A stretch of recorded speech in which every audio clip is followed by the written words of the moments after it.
Jacob lived in the land of his father's sojournings in the land of Canaan. These are the generations of Jacob. Joseph, being 17 years old, was pasturing the flock with his brothers.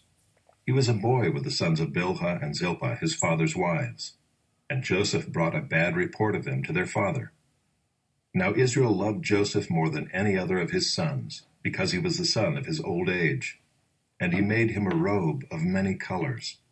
But when his brothers saw that their father loved him more than all his brothers, they hated him and could not speak peacefully to him. Now Joseph had a dream, and when he told it to his brothers, they hated him even more. He said to them, "Hear this dream that I have dreamed. Behold, we were binding sheaves in the field, and behold, my sheaf arose and stood upright. And behold, your sheaves gathered around it and bowed down to my sheaf." His brothers said to him, "Are you indeed to reign over us?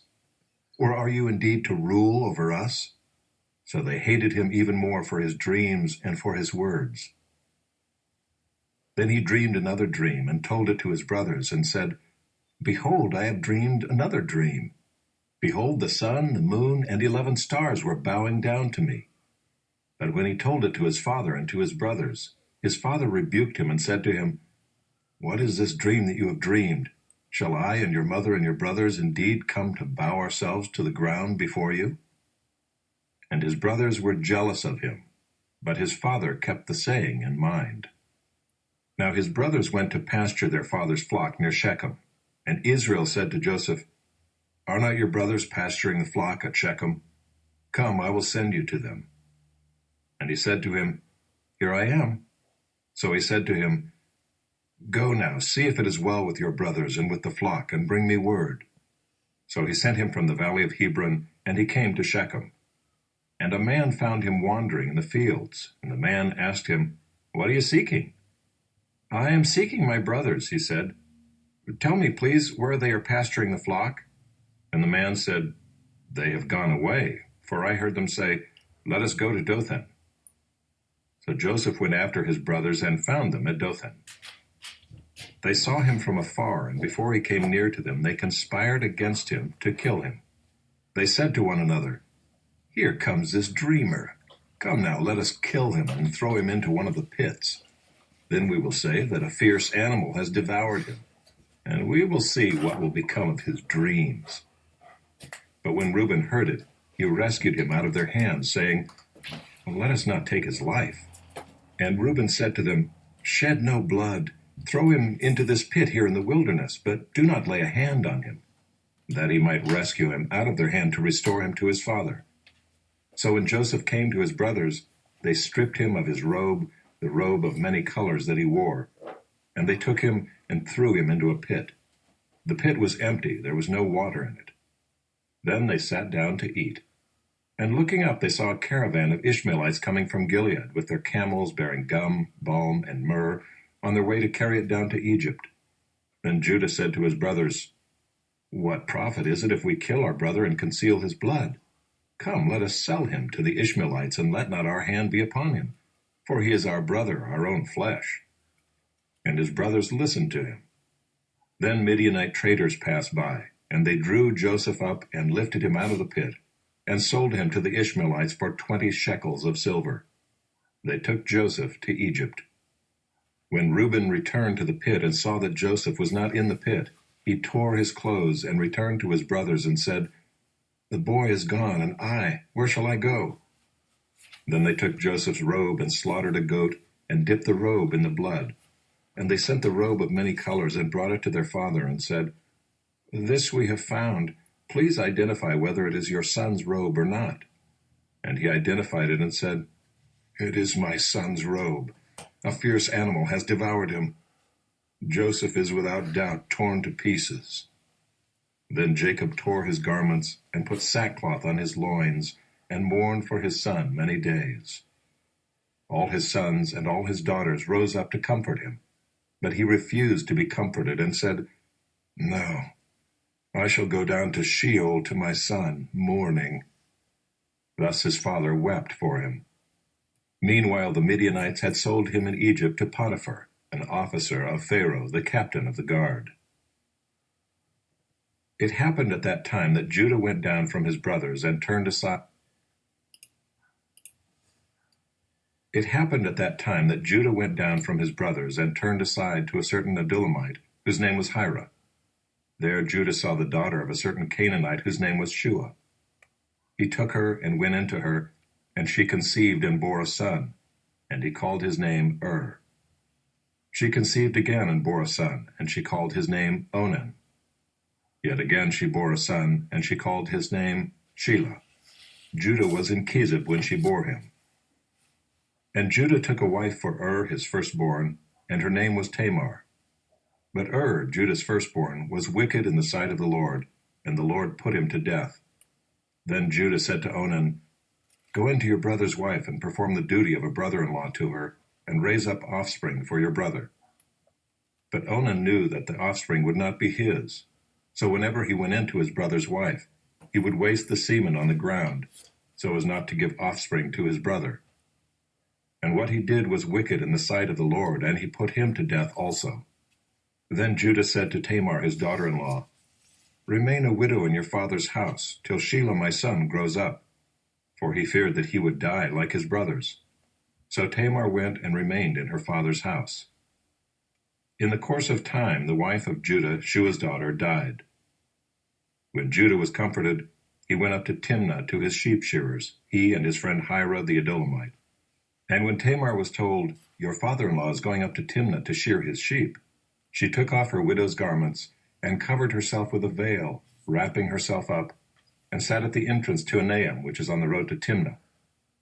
For she saw that Shelah was grown up, and she had not been given to him in marriage. When Judah saw her, he thought she was a prostitute, for she had covered her face. He turned to her at the roadside and said, Come, let me come in to you. For he did not know that she was his daughter-in-law. She said, What will you give me, that you may come in to me? He answered, I will send you a young goat from the flock. And she said, If you give me a pledge until you send it. He said, What pledge shall I give you? She replied, Your signet and your cord and your staff that is in your hand. So he gave them to her and went into her, and she conceived by him. Then she arose and went away, and taking off her veil, she put on the garments of her widowhood. When Judah sent the young goat by his friend the Adullamite to take back the pledge from the woman's hand, he did not find her. And he asked the men of the place, Where is the cult prostitute who was at Enaim at the roadside? And they said, No cult prostitute has been here. So he returned to Judah and said, I have not found her. Also the men of the place said, No cult prostitute has been here. And Judah replied, Let her keep the things as her own, or we shall be laughed at. You see, I sent this young goat, and you did not find her. About 3 months later, Judah was told, Tamar, your daughter-in-law, has been immoral. Moreover, she is pregnant by immorality. And Judah said, Bring her out, and let her be burned. As she was being brought out, she sent word to her father-in-law, By the man to whom these belong, I am pregnant. And she said, Please identify whose these are, the signet, and the cord, and the staff. Then Judah identified them and said, She is more righteous than I, since I did not give her to my son Shelah. And he did not know her again. When the time of her labor came, there were twins in her womb. And when she was in labor, one put out a hand, and the midwife took and tied a scarlet thread on his hand, saying, This one came out first. But as he drew back his hand, behold, his brother came out. And she said, What a breach you have made for yourself. Therefore his name was called Perez. Afterward his brother came out with the scarlet thread on his hand, and his name was called Zerah.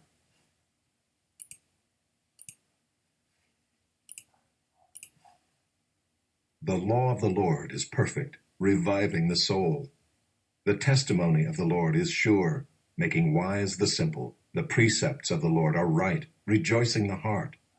The commandment of the Lord is pure, enlightening the eyes. The fear of the Lord is clean, enduring forever. The rules of the Lord are true and righteous altogether. More to be desired are they than gold, even much fine gold. Sweeter also than honey and drippings of the honeycomb. Moreover, by them is your servant warned. In keeping them there is great reward. Who can discern his errors? Declare me innocent from hidden faults. Keep back your servant also from presumptuous sins. Let them not have dominion over me. Then I shall be blameless and innocent of great transgression. Let the words of my mouth and the meditation of my heart be acceptable in your sight, O Lord, my rock and my redeemer. To the choirmen.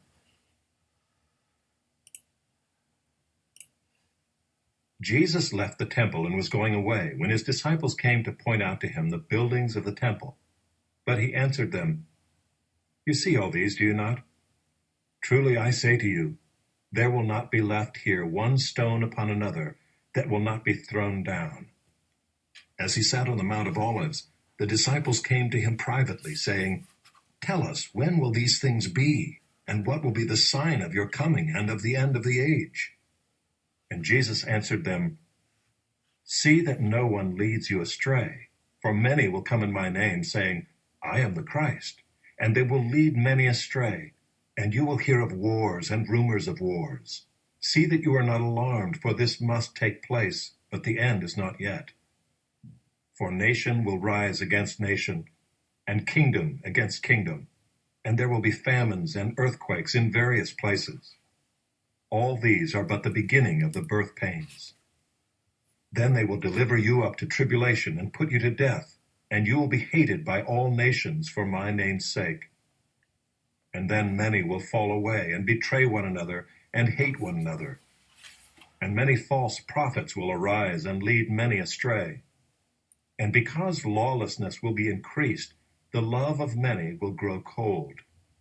But the one who endures to the end will be saved.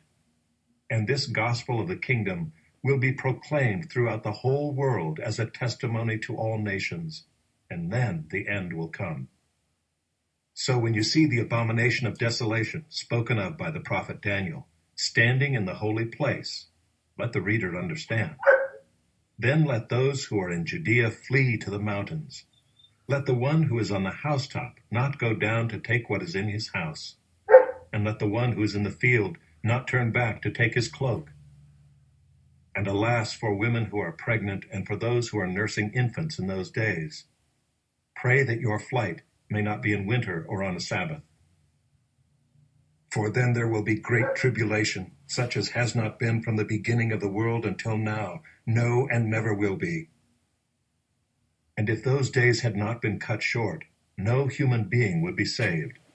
But for the sake of the elect, those days will be cut short. Then if anyone says to you, 'Look, here is the Christ,' or 'There he is,' do not believe it. For false Christs and false prophets will arise and perform great signs and wonders, so as to lead astray, if possible, even the elect. See, I have told you beforehand. So if they say to you, 'Look, he is in the wilderness,' do not go out. If they say, 'Look, he is in the inner rooms,' do not believe it. For as the lightning comes from the east and shines as far as the west, so will be the coming of the Son of Man. Wherever the corpse is, there the vultures will gather. Immediately after the tribulation of those days, the sun will be darkened, and the moon will not give its light, and the stars will fall from heaven, and the powers of the heavens will be shaken.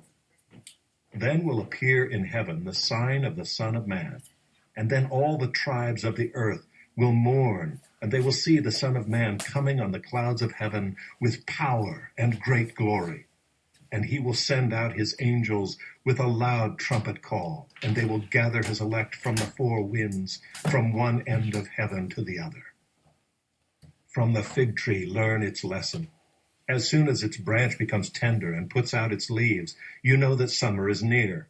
So also, when you see all these things, you know that he is near at the very gates. Truly, I say to you, this generation will not pass away until all these things take place. Heaven and earth will pass away, but my words will not pass away. But concerning that day and hour, no one knows, not even the angels of heaven, nor the Son, but the Father only. For as were the days of Noah, so will be the coming of the Son of Man. For as in those days before the flood they were eating and drinking, marrying and giving in marriage, until the day when Noah entered the ark, and they were unaware until the flood came and swept them all away, so will be the coming of the Son of Man. Then 2 men will be in the field, one will be taken and one left. 2 women will be grinding at the mill, one will be taken and one left. Therefore stay awake, for you do not know on what day your Lord is coming. But know this, that if the master of the house had known in what part of the night the thief was coming, he would have stayed awake, and would not have let his house be broken into. Therefore you also must be ready, for the Son of Man is coming at an hour you do not expect. Who then is the faithful and wise servant whom his master has set over his household to give them their food at the proper time? Blessed is that servant whom his master will find so doing when he comes. Truly, I say to you, he will set him over all his possessions. But if that wicked servant says to himself, my master is delayed, and begins to beat his fellow servants, and eats and drinks with drunkards, the master of that servant will come on a day when he does not expect him, and at an hour he does not know, and will cut him in pieces and put him with the hypocrites. In that place there will be weeping and gnashing of teeth.